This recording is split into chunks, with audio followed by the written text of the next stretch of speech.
Come in, guys.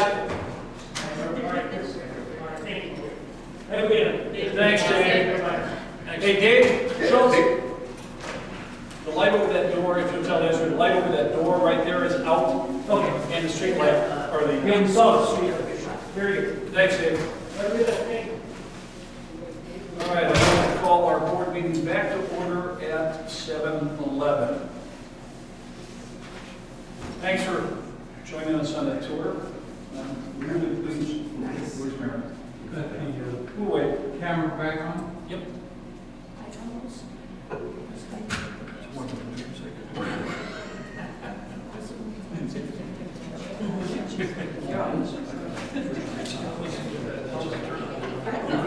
All right. We had about almost 500 people. All right. Thanks for joining me on a field trip. Any public comments? Where are we putting the flagpole, Rick? Pardon me? Where are we going to put the flagpole? We have one right out here. Well, I thought we were going to put, or we going to do. Well, that was suggested. I suggested it, but. I know. Okay. It's not in the plans at this point. Okay, that's fine. Only other comment I have is that last couple of meetings I've been to, I haven't seen any presence from the police department at all. You have, they don't come anymore unless I request them to. It's been a change. Okay, it's just nice to hear what's going on and what their feel is in the community. And you need to have a public service background. And Well, policy background. if the new mayor decides to go that way, that would be fine, but Kevin, you haven't been here. Okay, so you wouldn't be hearing what's going on because you haven't been here if we had a police officer. And since our average attendance is 1, I saw no reason to inconvenience the leadership of the police department to come and sit. And the board is... When I was on board, Phil always provided us with nice stats and things like that, so we knew what was going on. Well, the board gets a report monthly from the police department, Okay, that's fine. so they know what's going on. Okay, need a motion to You asked for comment, is that? public comments. Oh, Okay. because I think we should say something about how wonderful the park is, now that we looked at it. It's, Go ahead. Since you already said it. we have a wonderful park that was initiated by Wally Crease and the mayor, and it's going to serve the residents very well. It'll be a wonderful place for people to enjoy their meals when the food trucks start up. And everybody worked very hard. It was a cooperative effort with Public Works, Dave Eubanks, and Dave Schultz. And everybody should come and take a look because it's something to behold, and we should be very proud of what has been accomplished. Thank you, ma'am. Need a motion to approve the consent agenda. So moved. Second. Roll call. Trustees Richmond? Aye. George Duberstein? Aye. Crease? Aye. Georgianne Duberstein? Aye. Vogel? Aye. And Williams? Aye. Motion carried. Okay, let's see, reports. Finance, Kelly. All my items are under business tonight. Okay. Mary, anything? That's what we'd like to hear. Great Age Club.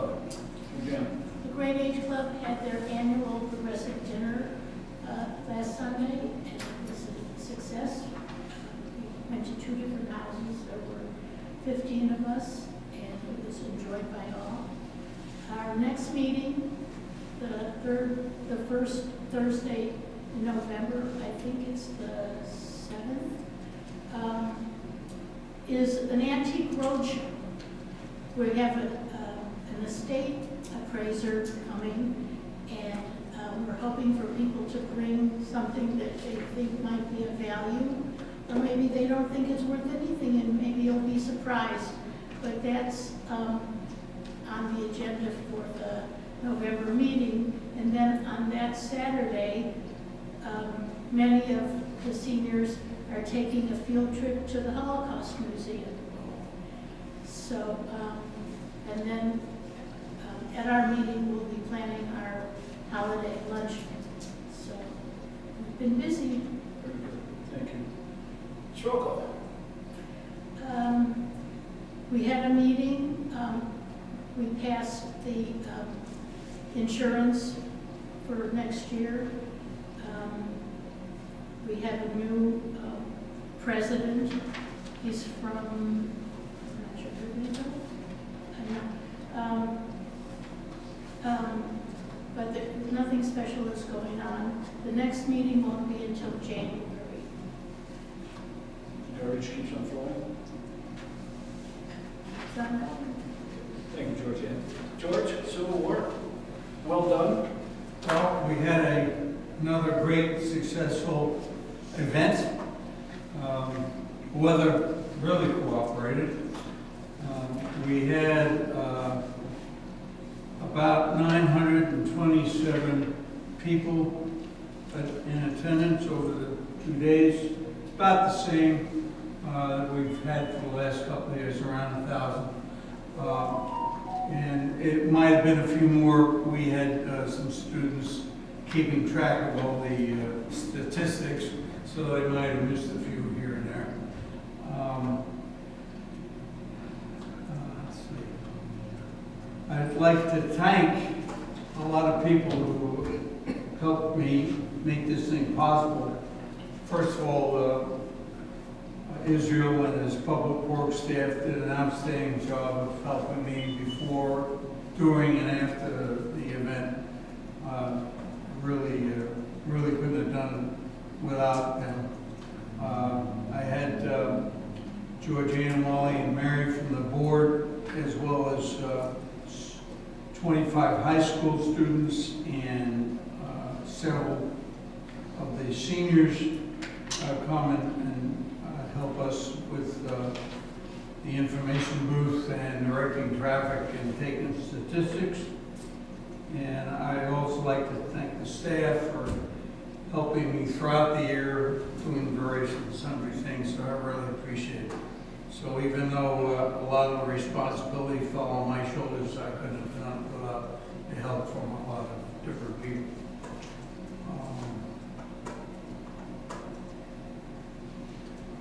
One of the things I found out, one of the reasons I always take these statistics to help me decide where to put publicity money, for example. And it turns out that most of the years, and certainly this particular year, the biggest help in getting the word out were this big signs we put out everywhere. So that allowed me to cut back on some of the newspaper expenditures that didn't really, according to the stats that we took, didn't really bring in a lot, so I saved a lot of money. And you determined that because you asked the people that say enter. Right, exactly. Yeah, and that's one of the things I use the students for, is to take the various statistics when people come in. There's sort of a choke point at the information desk where we hand out the programs, and we also, I hate to use the word interrogate. Ask some questions. Yeah, right. And so that helps us for future years planning to where we put a resource and how we do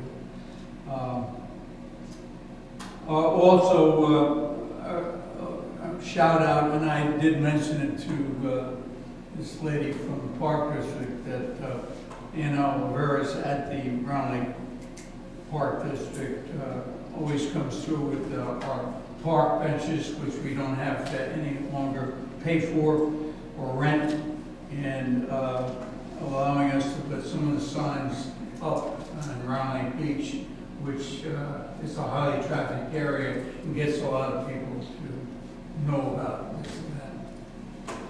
Anybody have any questions? George, so if you might track it, how many people would you say are local residents and how many are like from other areas? All right, I'll tell you exactly. Okay, I figured that would. There, from Hainesville are a total of about 40 or 50 people out of the 900 or almost 1,000 people. So obviously we get a lot of people coming from various different places. And if you want to know exactly, I won't take a board time to it, but I can tell you exactly where they all came from. There have been some issues, not issues, but some comments made over the years that, well, we don't get a lot of people from Hainesville compared to the rest of the area, but this kind of events puts Hainesville on the map, and this is the only event of this sort anymore that happens in Lake County. Nobody else. The only one anywhere close to it is in Lockport. So there aren't too many events like this anymore. So it's really puts, and unless you're not interested in doing that, it really puts Hainesville on the map, so to speak. And lets other people know, you know, the kind of thing we do here.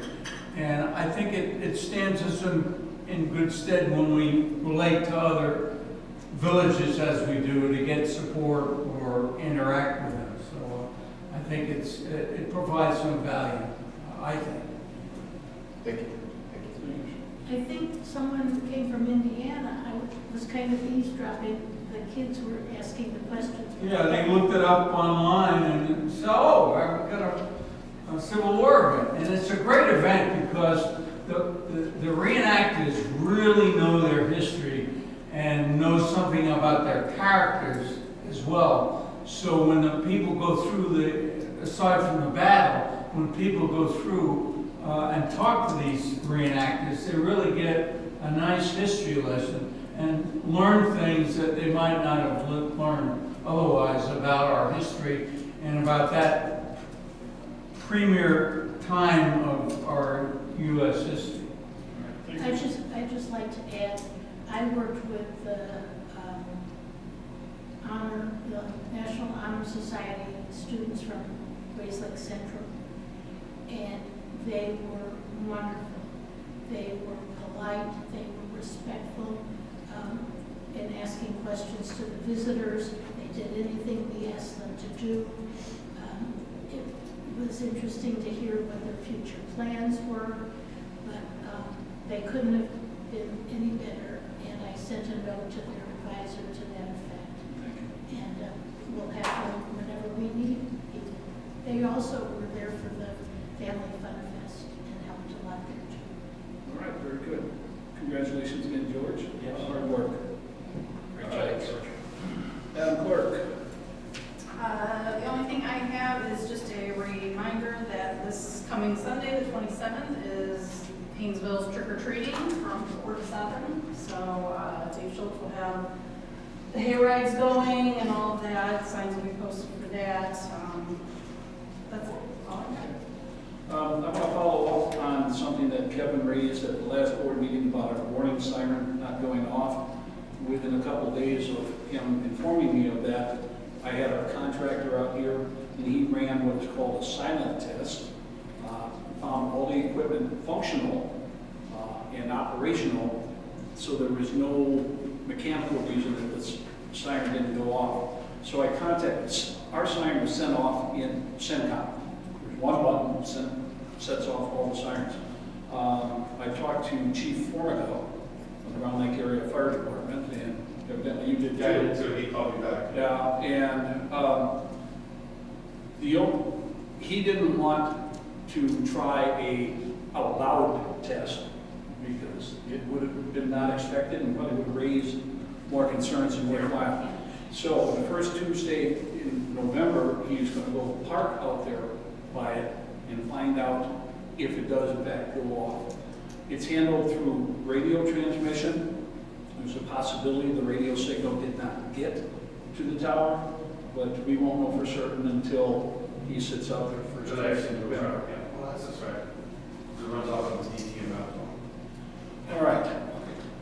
Mayor, Yes. on the same lines as that, the lights on the water tower are still not on or lit. Robinson has been informed about it. They're the ones that will repair it. I will double check with them. Yeah, check with them, because like I said, when I contacted you a couple of weeks ago, it's still, there's no Yeah. power.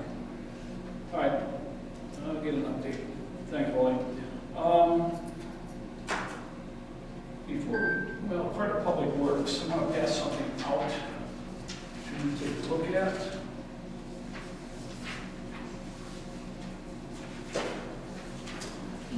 Someone's cutting down a tree.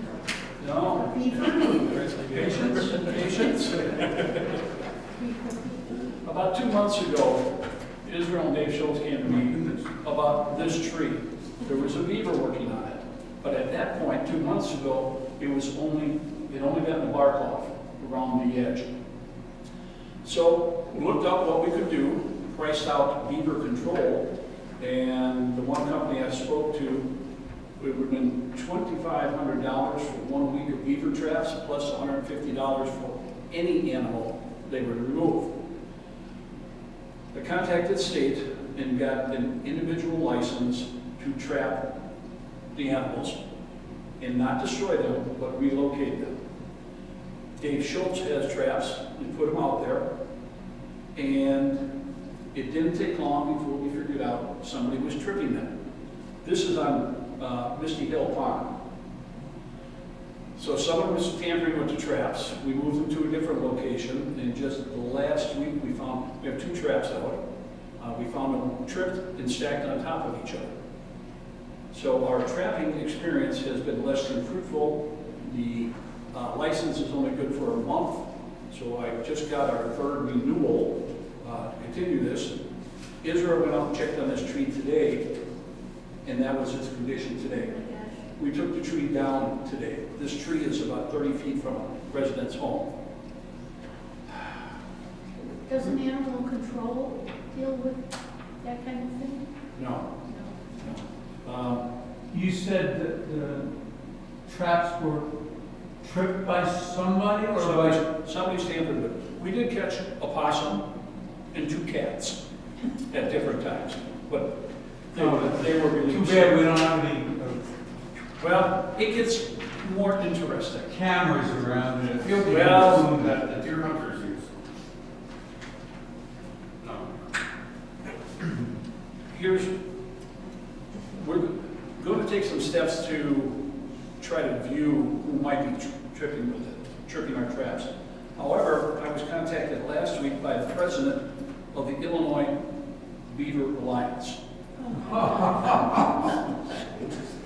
And we had a decent conversation where I said my main goal is to, 1, not kill, but relocate these beavers, because the wood, this tree, and other trees, they're in this pond, and then across the street, directly west of there, the Stillwater Pond, that they're chopping on trees, this is part of our storm drainage system. If these little boogers block up things, then people are going to flood. And I said, my main concern is preventing floods and bank security. This tree is the only tree along that bank, and you can see the rock we had to put in to stabilize that bank. When that tree root ball degenerates or falls apart over time, we're going to lose a lot of stabilization there. So, fairly nice conversation with the lady, and asked if she could come out and meet with Israel and take a trip around, survey the area. She said she was going to be out of town. She was going to Colorado for the BeaverCon convention. So she gave us another name. Israel called this other woman and asked if they left a message saying, can we meet and tour? The woman, that was a couple days ago, the woman got back to him today and said, I've already gone out there, and here's what you should do. Cut the trees down, let them lie in the water so the beavers would eat them. No, a little steamed about this. There seemed to be no interest in our need of keeping the storm flood prevention open. I emailed the president and asked if she would, when she gets back in town, if she'll call me. And I said, my interest again, I restated what I've told you guys twice already. And she said she'd call me when she gets back in town. Wouldn't surprise me if somebody from that group did something with our traps. Could be the kids. It could be the neighbor. Because we also found evidence that someone had been feeding the beavers around the corner from this.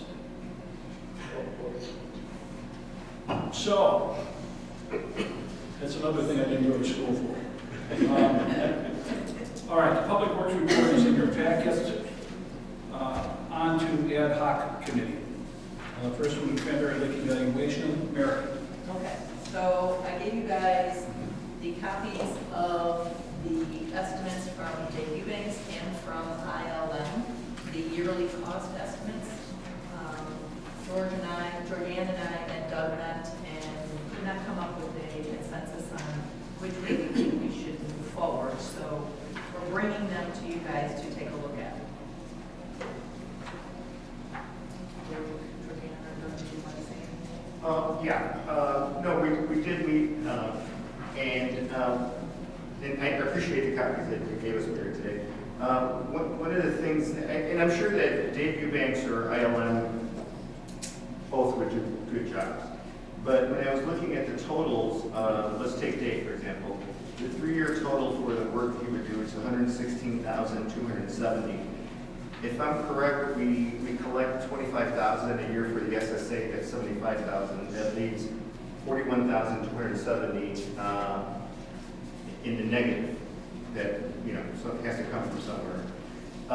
For ILM, it's $155,500, and the SSA would cover $75,000. I mean, we would still be short because it's $75,000 that we collect for that, so we would have a shortage of $80,500. So who's going to pay for that? Because here's something that came into my mind. Is there any way that we could eliminate the SSA where everybody pays something? Why not? Because it's a legal entity. No, well, so there's always a way to. Speak up so we know later.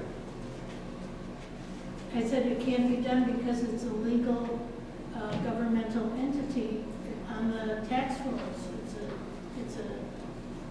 All right, I don't know the answer. I'll check with Scott Puma whether it can be relinquished. So, all right, I didn't even catch up for that. No. That's my major. So your suggestion would be that the entire village get taxed? Well, we all use it. It doesn't belong, Cranberry Lake doesn't belong to us. We all use it.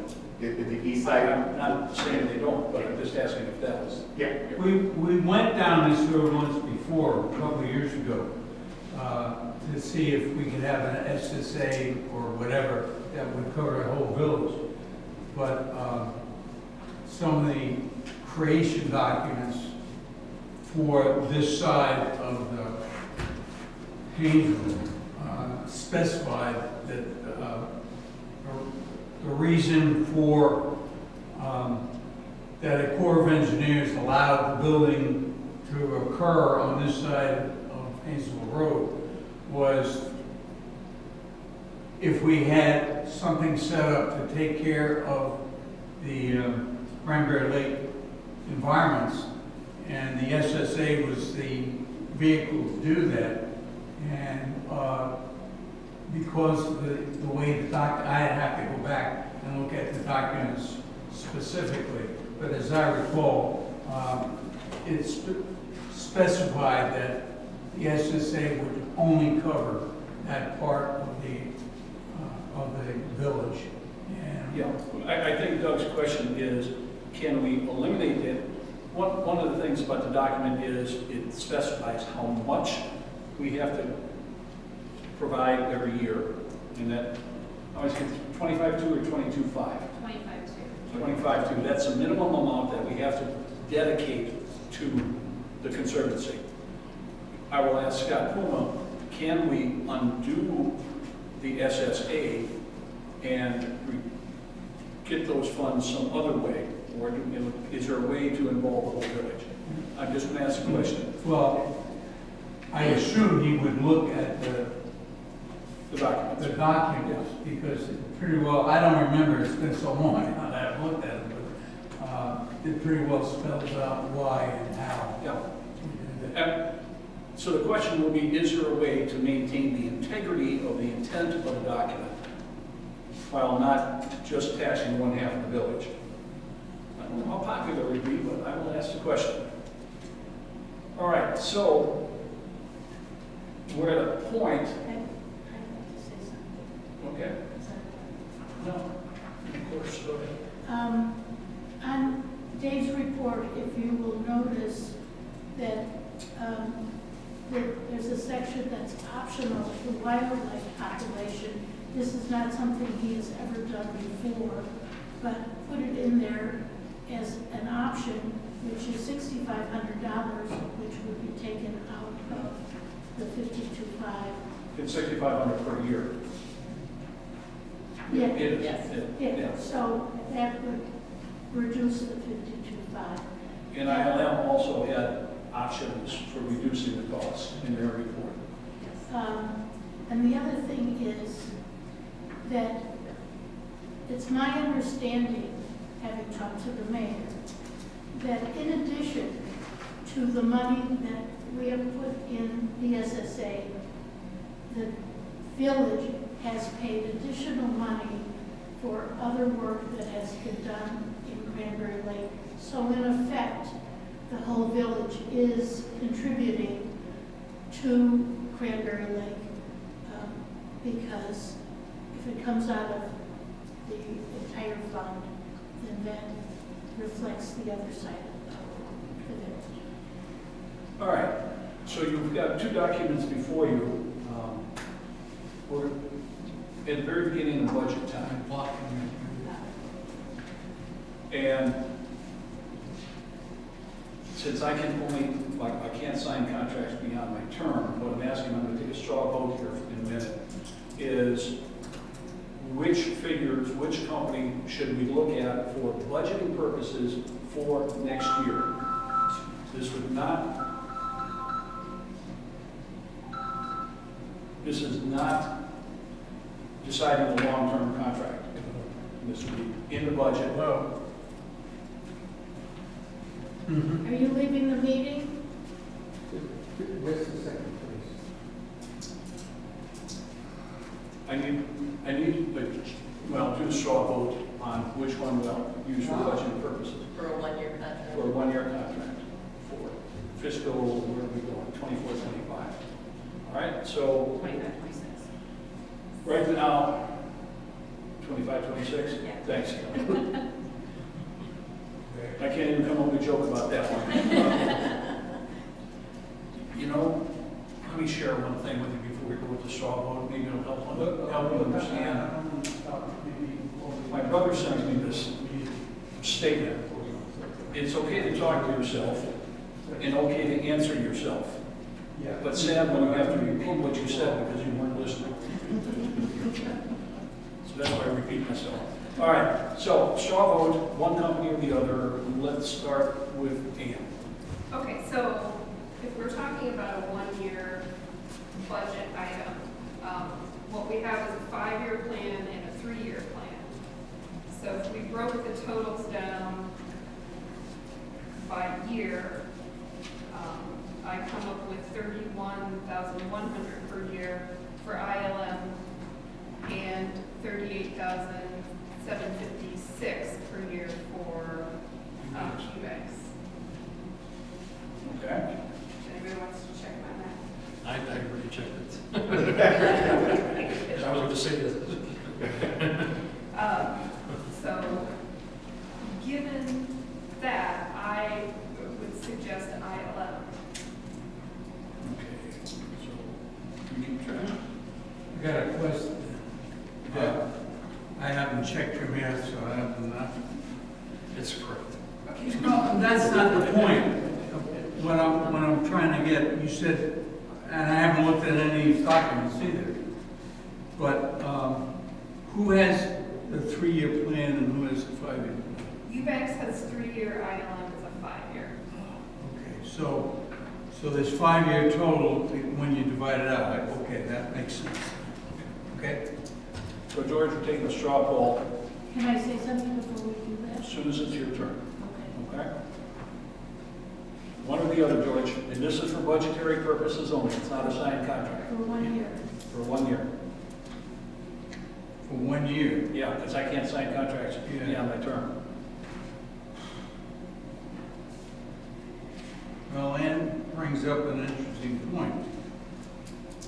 What was your figure again, 38,000 per year? For one? 31 for the 5-year plan, 38.7 for the 3-year plan. even if you look at the one. Is if that- you But you're look at the dividing first one by year- five if and you one look at by the- three. If you look at the first year for Eubanks, okay, it's $34,000. Yeah. Okay. Okay. And the first year for ILM, Is 24,000. those are the two, that's, the first year plan is. First year, right. First year. So right there, it's a $10,000 savings by going with IL. Okay. Good point. And does your vote stay the same then? It does. Fine, that's fine. George?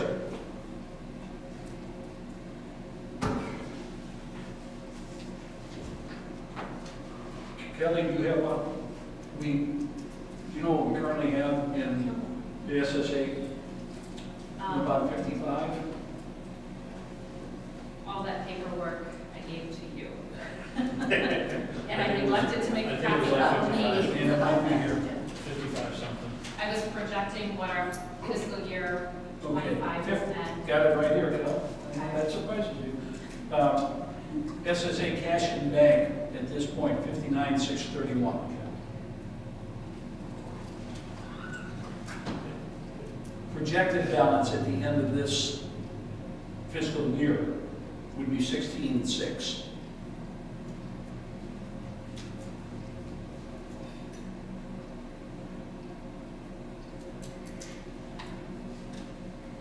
Well, I've worked with Dave before, so I know the kind of work he does in his his feeling for the village and everything. On the other hand, we're looking at significant difference in 1 year. You have to read the report because Say they're what? doing different things.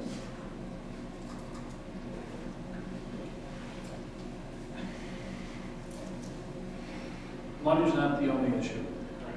The money's there. Well, when you look at it from a monetary, that's point of view, obviously you want to save some money. On the other hand, if you're looking at the quality of the work and how we've worked with these people before, that kind of counts for something. Although the work that ILM has done for the village isn't this exact sort of work, but what they've done has been quality, well done. Yes. The way That's you want different. it done. Different, yeah, different. Different. I don't know if I want to sway you, well, Oh, I would keep my comments to myself. So I'll go with ILM. Thank you. Because I've worked in public works and have heard, and I could just see in some of our entranceways and some of the quality work that you said that Eubanks has done, I do not feel is up to par. Okay. And so that's why I would go ILM. And ILM, not just, well, also for the money wise, but let's look at what we have. So we finally for divorce? Just about.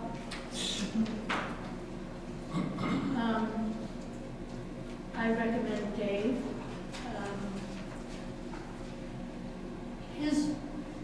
I know you have to look more than this.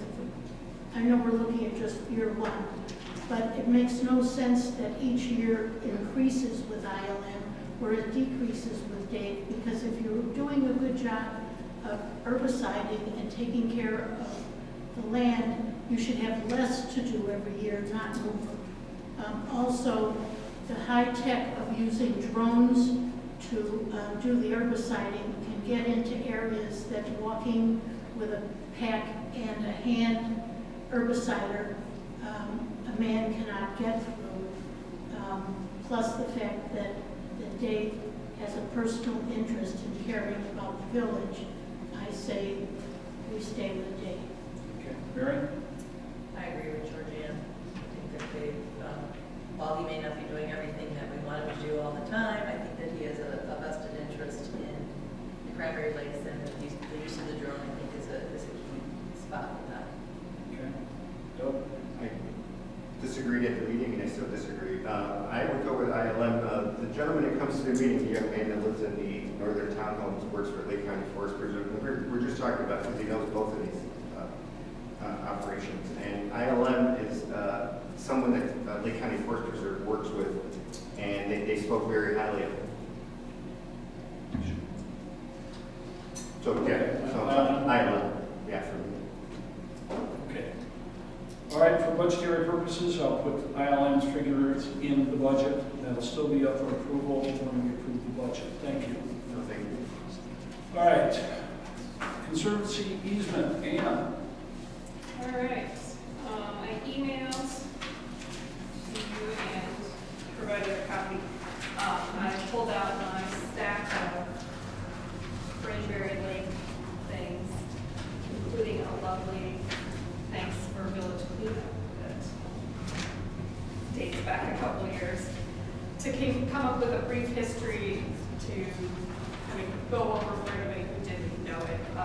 A lot of this is probably familiar to you, so we'll just skip forward to the second and third page, which has kind of a list of some of the current conditions and issues that we saw.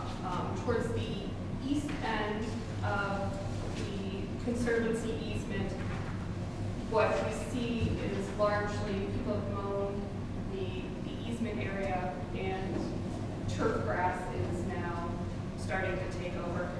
These lines that I drew into the images are my rough estimate of where I think the easement should be, but We can accept estimates.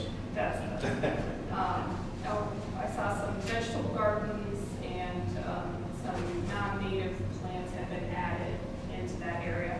They may not be invasive, but I'm also not an expert in that. But so at that end, mowing, there's a fire pit that's in that area, some play equipment, and behind a couple homes in the easement area, especially in the areas where it had been mowed. And then there's a couple pictures of what kind of the untouched easement looks like, a little more to the west, and the difference between a path that was mown to give access from a backyard into that area, and then what a mulch path looks like in there. That's our mulch pad? It was a mulch path by a homeowner. Okay, all right, I wasn't certain. Yeah, this one was a homeowner. It was kind of created, I think, after the tornado, when there were piles and piles of mulch back there, and they just kind of. So that one is also almost like an animal path where if you're not looking for the path, you don't really see where it is. And then at the very end, by the new staircase, we see a shed, and I think that's built either partially, if not fully. I have to explain the shed since you mentioned it. When that shed was built without a permit, I went to the owner and said, "You've got to move the shed." But I had Lake County Building Department go out and take a look at it. And the letter I got from the gentleman who was the boss at that time, Bob Springer, said it's not in the conservancy. And I interpreted that, and this ends up, it's my mistake, I interpreted that to mean it wasn't in that section of the backyard that was conservancy. So I wrote a letter to the owner and said, all right, the shed can stay. It wasn't until later, much later, when someone brought it to my attention, when Bob Springer said conservancy, he was thinking Outside out the for, property. yeah, outside the property line. So that homeowner has got a letter from me saying it can stay there. That's my mistake. Are sheds immobile or are they movable? This one's on, I think, either a brick or concrete foundation. Yeah. Looks like stilts. Yeah. Pat, is that the original owner of that house or not? It's in the same family. Because they should have those Should have. documents. He certainly does now, but send it to him. Yeah, but Okay, go ahead. And So that kind of takes us to a recommendation. I think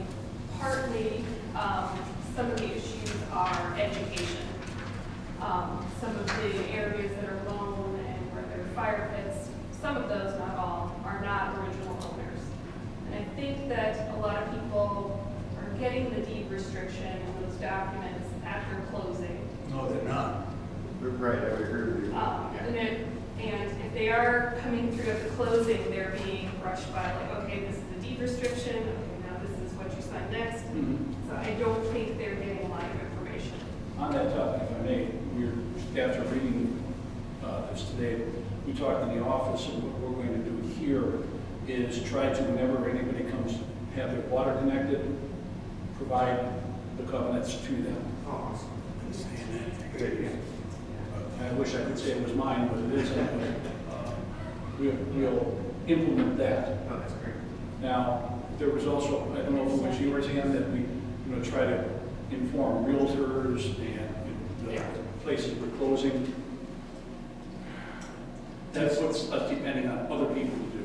Yeah, well, and that, some of that can be, those of us who live on the street, when we see a for sale sign pop up, we can call that realtor and say, No, if you want something to work, having those documentations available when they come in to sign up for the water, Yeah, that would be the most consistent way. you capture it right away, otherwise. It may not be 100% foolproof, but it'll do better than what's happening now. The thing is, what kind of bothers me on this, what you're saying, is that new homeowner buys it and says, this is where I'm at. And then also he finds out later on after he purchased the property that he's restricted. That might have changed his determination on whether that property should be bought, whether he wanted to buy that property. The original covenant says it should be in the transfer documents upon purchase. But as Ann said, well, put it this way, how many of you read all of your real estate documents when you bought your house? And she went to the one And that understood for us, yeah. Or did you initial? well, and I think a lot of people are relying on, it may be in their closing documents, but they're relying on their attorney at the closing who says, sign here, oh, this is a deed restriction, don't worry about that. Yeah, very well. Then, I mean, it should be in the description of the house that there's an easement. Should be and is. Well, what about having these documents available to the title company? Because they're the ones that provide the plat. That's what I was just thinking, is wouldn't it be when they do the title search? Which title company do we provide these to? How many title companies do the work for this area? Yeah, no idea. Well, it's something we ought to look into. Something ad hoc committee. I can check with Mary, a friend of mine is a realtor. Well, before Christina joined us, she worked as a realtor. Oh. Any feel for this? Wait, what's your commission? Right. Lunch. milk chocolate with almonds, I hear. I agree with Ann, they're breezing through them in the closings, they're not reading those documents, they're not explaining them. The people that are giving them those documents are likely not even sure what they are either. I think ideally, kind of as you just mentioned, Georgianne, that it should be more like a disclosure type that should be on the listing side, and they should be letting the potential buyers of those homes know what they're getting into, because as you just mentioned, you may not have a clue at all, and you then close on a house and find out you can't go farther than 22 feet up, whatever it is. But And you can use the land as long as you don't put anything permanent on it, and as long as you don't put anything non-native in there. It's not that they're restricted not to use it at all. Do we know if any of these documents are given to them, whether they read them or not? we have no way of knowing that. We as of the village do not have any way of knowing what someone is given, and if it's, a home, if it's a home that is sold 3-4 times since it's been built. Well, let me ask you this, when somebody goes to a subdivision that has a homeowners association which has restrictions, how do they find out about that? That is a required piece. That is a requirement. They have to go, there's a fee involved. A requirement from whom? Generally, how does that get in there? Well, the buyer's agent, see with an HOA it's different, but the buyer's agent has to ask for all of that information and get it, because there's fees that could be involved and all of that, so it's a little bit of a different situation. But it's noted in there that there's an HOA Correct. in the listing. Correct.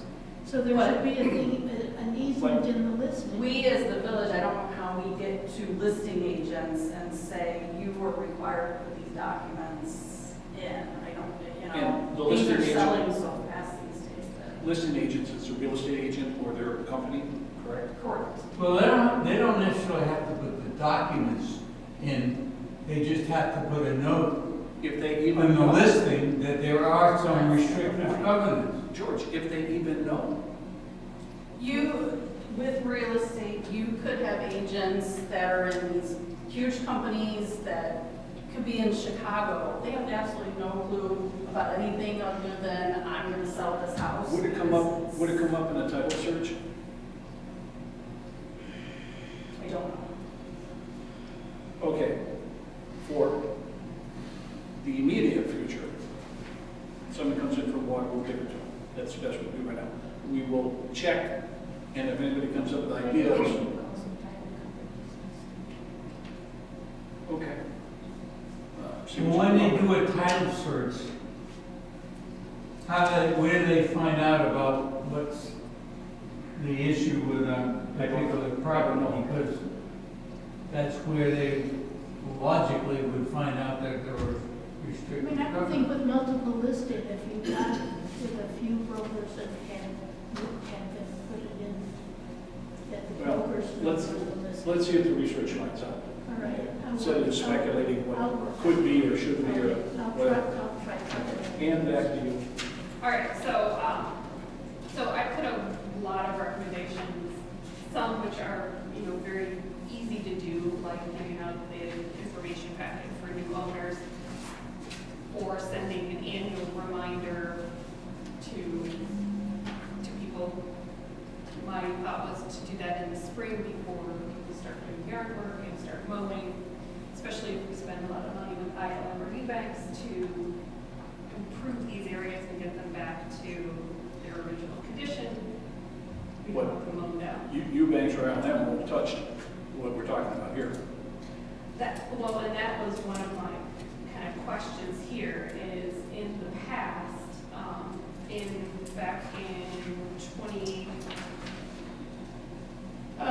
back in 2013, the village said that the easement should be treated as part of the conservancy area. So, It's when then they help convert or went through all that, they yeah. move people's fences, Yeah. shoes things, but I don't believe, and correct me if I'm wrong, I don't believe care of that area was part of it. We did one, we offered trees and shrubs, and whether they wanted flowers or sedges in their easement, and that we would sell it as a one-time thing, but it was supposed to be maintained by the homeowner. It was only a one-time thing. Yeah. And big picture would be, the village doesn't maintain anybody's private property. Okay. So that was part of my, what my question was here, because some of the letters and documents from the village back in 2013 kind of seemed like, and maybe it was just the restoration plan that made it seem that way. So one of the other things, because it's not easy to tell where your easement is, where your easement begins or ends. So we are the original owners at our house. There was a little snow fence at the end of the yard that marked where the easement was, so they knew where to stop putting grass. The neighbors next to us who moved in before us said, oh, the developer left some extra side, so we just plunked it over the easement area, so they've got, you know, an extra like 4 feet of grass in their yard. So if they were to sell their property, there's no way to know that their original easement should have been just a little bit closer. Yeah. So other recommendation is to find some way to have a marking that marks where the end of the easement is, that goes beyond just, you know, like when you call Julie and you get a little flag. Because back in 2013, it all got marked again, you know, with easement, but just with those little flags, so some kind of marker system. Barbed wire? Barbed wire. Keep the eaters out. Yeah, because I don't think anybody knows where their easement is anymore because of what you were saying that, yeah. And it's not It's not even real clear on the plats. yes. Yeah. Yeah. Looking at the plats, it's, some people's yard from the sidewalk to the end of their property line or their easement is different than somebody else's easement. It's all based on an imaginary line of 100 feet from something. From the lake. And what, water's edge? Because that goes up and down. Yeah. You know, there's some stable point. Yeah. Okay. Well, and if you look at the plats, which are pretty blurry, but it looks like there is a longitude and latitude kind of marking at that area. But some easements seem to be a little deeper than others. Yeah. If I seem to recall when I put it up, some are 30 feet, some are 35. It's not clear.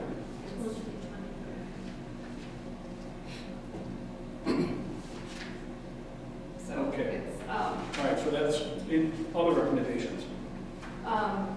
and then annual or regular inspections to make sure property is remaining, the easement area is not being used in a way that violates the covenant, including when public works staff are out doing their stuff around the path, if they see something, say something.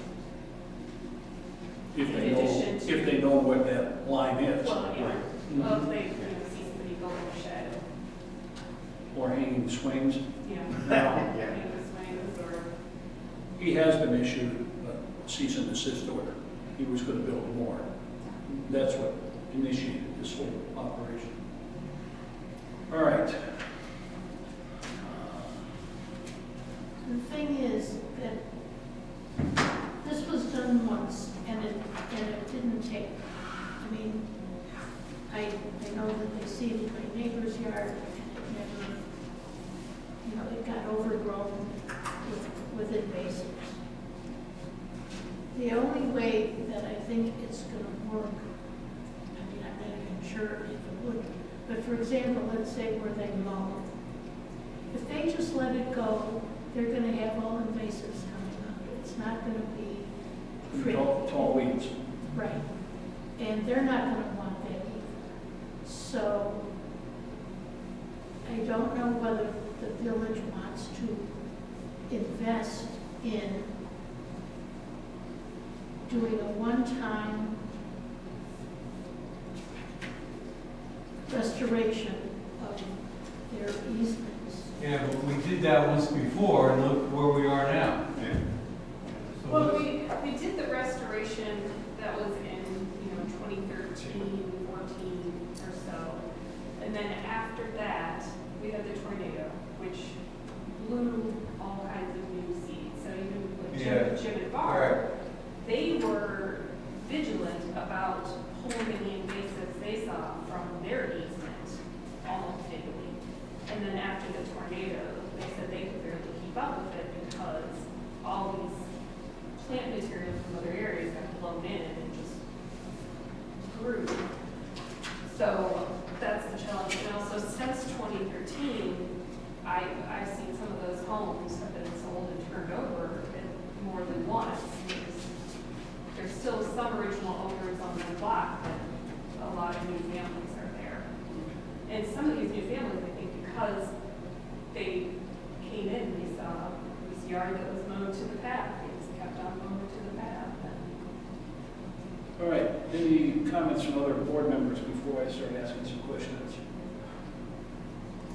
No, just, I think what you said earlier, Mayor, that it's now it's hard to know where the coordinates are of the easement, so I think just trying to figure that out would probably be part of the solution. All right, I'm going to play devil's advocate now, so I'm not necessarily taking my personal stance. It's just to open up some thinking. What harm has been done by those who have either mowed or just expanded their backyard into the Conservancy easement? Well, in some of the cases, they have probably destroyed habitat for our native insects, animals, critters, cut down milkweed that is beneficial to pollinators. Big picture though, Ann. The Well- whole wetland. Well, in terms of the whole wetland, no, but if you remember when we were kids, how many lightning bugs did we see? Millions and millions. Now, not as many, because every little yard that gets cleared of leaves or gets herbicided kills those beneficial insects as well as that. I mean, it doesn't seem like a lot, but it's that rock in the pond that creates the ripple effect. And again, being devil's advocate, if we took the path out of there, there would be more room for insects and other natural growth. Well, and Mary, the other thing that comes to mind is that what we find from being here for 21 years is that once we give leeway to people to do something that they shouldn't be doing, it continues into now we're not maintaining the house. I mean, how many times do I go down Centennial and just look at some of these homes? It's like, oh my God. They're being maintained up to the level of the ordinances and the authority that I have to demand that they maintain. Oh yeah, no, I'm not criticizing that. I'm just saying that on the easement end, they just go beyond the things that they want to do because they're not being held to. Listen, that's an easement. You have to leave it alone and, for a reason. I mean, how effective have we been at finding people and getting them, not the money, but getting them to do something different? I mean, it seems to me that there are certain occasions where we find them to death and nothing, they don't, if it's maintaining their house or whatever. Because it's not, in those instances, as I explained before, not supported by the courts. Yeah. I mean, are we really gonna go to court over somebody mowing their lawn? I mean, mowing their easement? I mean, these are the things, and I'm certainly the advocate for Cranberry Lake, but I'm trying to be realistic. I mean, the ones east of me that have been mowed forever, it's like fighting City Hall, pardon that. Well, and I think it's also, we're going to remember that we're under the governance also of the Army Corps of Engineers. So they came in one day and said, what's up with all these easements? Yeah. So, They could. yeah. We couldn't get them out here to look at the gun club. So I think the Army Corps coming out to take a trip around Cranberry Lake is somewhat slim. Okay, so again, devil's advocate. Plan would be, or at least what you're proposing would be get to enforce the covenants that rule that area. All right. The drains that we have at the southwest corner and the southeast corner, and I know you've advocated for a relatively new one, okay? They're prohibited. They are. The sign that the Girl Scouts put out a number of years ago are prohibited. So do we allow selective enforcement? Or do we hold everybody to the pedal to the metal and this is what it says? Herbicides might be in violation because the covenant says the herbicides have to be approved by the Army Corps. I can't see if they are, the ones we use are or are not. What it takes me to, now this is my opinion, is the letter of the law versus the spirit of the law. We put a lot of time, effort, and money into maintaining the majority of the Conservancy area. Do we want to push this point to bring all those homes in compliance? And then you have to depend on whomever sits here in the future to hold them to that. What are you gonna do if they don't? Here are our options at this point. typically how things are handled. I'd send a letter of violation indicating, here's what we've spotted, here's the rule you're breaking, you have X amount of time to make it right, or you'll get ticketed. And our tickets have been $25 for the first one. And if they don't fix it, then it gets doubled, then it may get doubled again. Ruby, what do we have? 4 or 5 people on our list that we're getting absolutely no response from? No. Broken garage doors, smashed things, been ticketed. We have one gentleman who in the last 2 months got $200 for unregistered cars. We have, if you remember, the F. Biden flag family. Yeah. I finally stopped taking them because they just refused to pay, and I know I can't take it to court and win. They had a court date on the 18th for eviction, but they're still in the house as of today. I don't know what's going on. There's a certain certain frustration in trying to enforce these issues when our next step would logically go to the court for enforcement, and they won't do it. When you say they won't do it. The court, the judges are not fond, and this is from our attorney, Ansel Blank, are not fond, and the police, of upholding village ordinances. Why do we have them? For the majority. Let me ask you, I'll ask all the board, do any of you speed when you drive? Aren't there signs out there that says you can only go this fast? And I assume most of us at one point in our life got ticketed for speeding. Maybe, maybe not. But if you did get ticketed, did it stop you from speeding? Okay. Not for long. Or he could see us. Do you still speed? 5 miles over on the expressway. Well, that violates the law. Yeah. So I understand wanting to maintain this area as designed, but there's a pragmatic application of how do we do it and keep it that way. Yeah. I mean, the swing set, stubborn goat, he was going to build a fort on the other, Wow. and that stopped. I can find him. I can order him to take it down. Let me walk through another step that we're allowed to do. If they don't comply, we can file with the court for permission to remove it ourselves and charge the homeowner for that cost. So the swing set is two 2x6s, 2x8s, bolted to 2 different trees with 3 strings in between. I could send the public works crew out there, chainsaw, just cut it right off. Am I going to get the homeowner to pay for that, or am I going to put my public works people in a dangerous situation?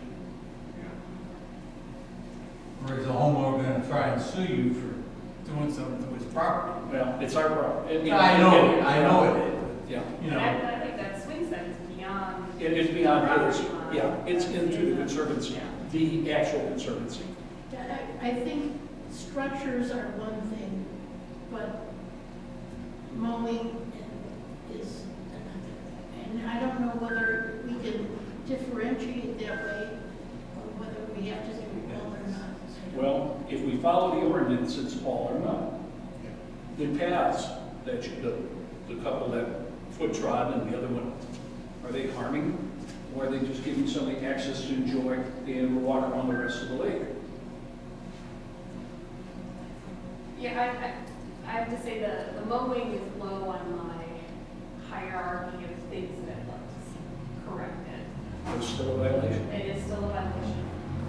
And some people who have mowed may not even know that they're not supposed to mow. All they may need is a letter that says, hey, you know, this part here, you're not supposed to be doing anything to it. And they'll be like, oh, well, I'll stop mowing. Yeah. yeah, the problem is when you stop mowing or stop doing anything to that area, the weeds are probably going to run. So that may look worse than what you have right now. In some of the areas that are not mowed are less than beautiful because there's just I don't know how we stop the wind from distributing seeds from Well, yeah. non-native. Yeah. Okay, let's do this. We could talk this one to death tonight. I just want to say that I think Ann put a lot of work into this, and some of the suggestions are really good about sending out letters and doing education and reminding people. But beyond that, I think we're between a rock and a hard place. Okay. But I appreciate what he's done. You did do a good job, so thank you. Excellent. What I'd like the board to do is think about this, because I think the base decision, and you can feel free to disagree with me, is whether we enforce it like it's written, or do we just take a more benign approach? I don't need an answer now, but you've kind of heard the problems that face me. So we've got time. All right? Just a quick question. You said that Grace Lake really doesn't want to issue tickets. Oh, it's not Grace Lake. Grace Lake, if I ask them to, they will issue tickets. Yeah, there's no problem with that. It's just a phone call to the chief or deputy chief.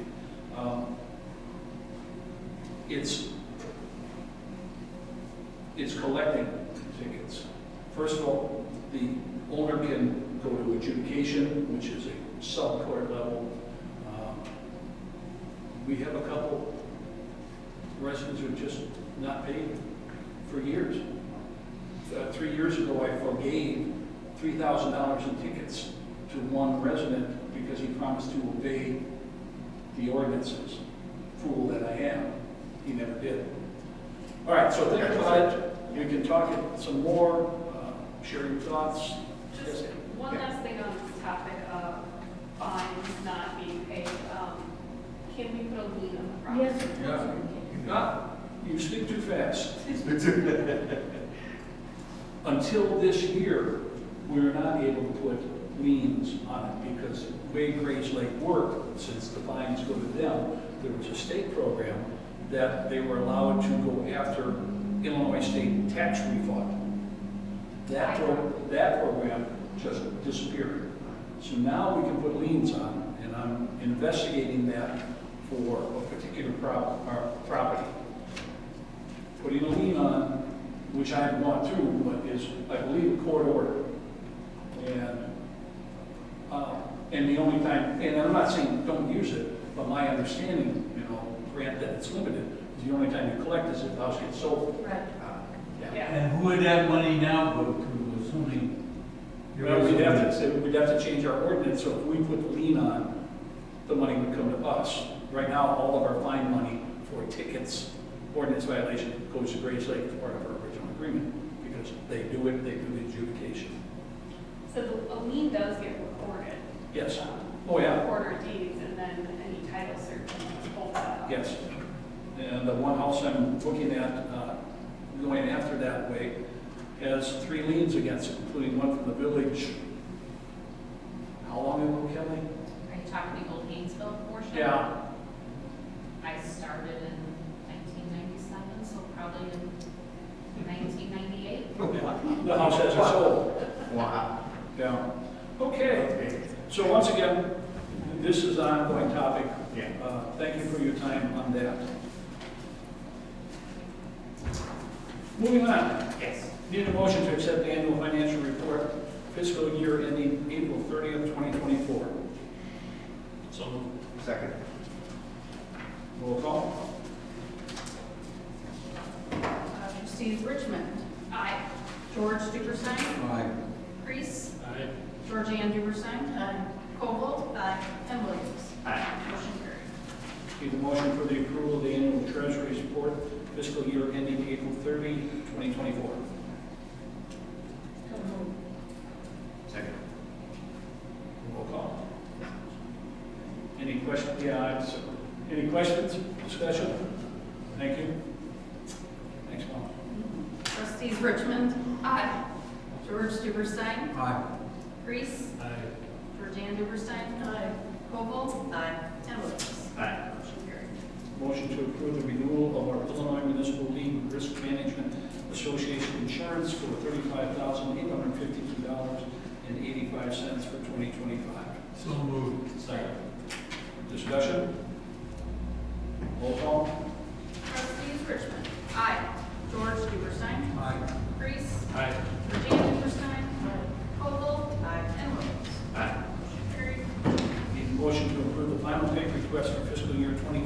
2025 road improvement program in the amount of $190,752.85.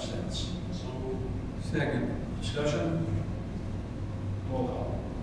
Trustees Richmond, Aye. George Dickerson, Aye. Priest, aye.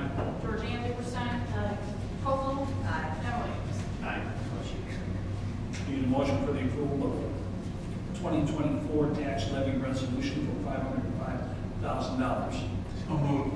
Second. Discussion? Roll call. Trustees Richmond, Aye.